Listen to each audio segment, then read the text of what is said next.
Luck is where preparation meets opportunity.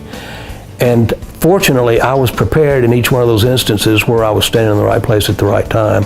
So that worked out really well. But, you know, working with Elvis and John Denver and Neil Diamond and Emmylou Harris and my wife, Patty, and all those people, and the great George Jones, and the list goes on and on. I think a lot of Emory's achievements have been playing with the likes of Elvis Presley and Neil Diamond and John Denver, but I think his biggest that I would consider would be Emmylou Harris, and being in one of the hot band members, playing bass for her. I'm doing a book right now, a coffee table book of my life, and I'm putting like 25 people that have impacted my life throughout my career from the time I was like a kid in church. And Emory's in the book. I talked him into letting me write an article about him for Bass Player magazine. I had written for Bass Player for some time, various different columns, but I had not really written a feature story about anyone. And I did a little research, and I discovered that there was almost no press whatsoever about Emory, that he'd really only done one other interview. And I think that's a reflection on the fact that he was never looking for that kind of attention.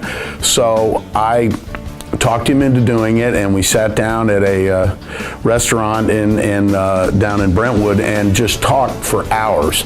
And it was such a fascinating glimpse into him, and I was just afraid I wouldn't get enough. And it was one of those things where once we got rolling, he just kept going and going, and it was a great moment for me to be able to say, hey, we're going to shine a light on this amazing person that you've heard, everybody's heard, but maybe you haven't heard of him. Back when I went to Middle Georgia, the Beatles had not come along.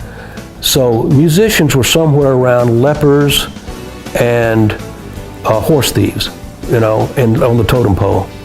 Fortunately, I got with Doc Whitaker, who was head of the music department there. He was excellent. He was a graduate of New England Conservatory of Music and played trumpet, really excellent trumpet player. His wife was really an excellent keyboard player, pianist.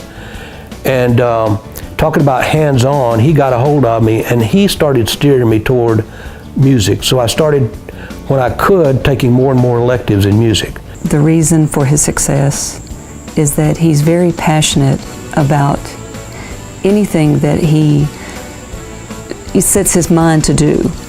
And music definitely is one of them. He has such passion for music. As a musician, at that point in my life, I felt like I had made it to be able to play with someone of his caliber. There's been a whole bunch of stuff that I've done, you know, that I'm proud of, really proud of. I don't know that I can pick any one. You know, there's the Grammy Awards, and then there's the Georgia Music Hall of Fame. That's a good one. Another excellent one is I was made a life member of the Musicians Union. That's a real honor.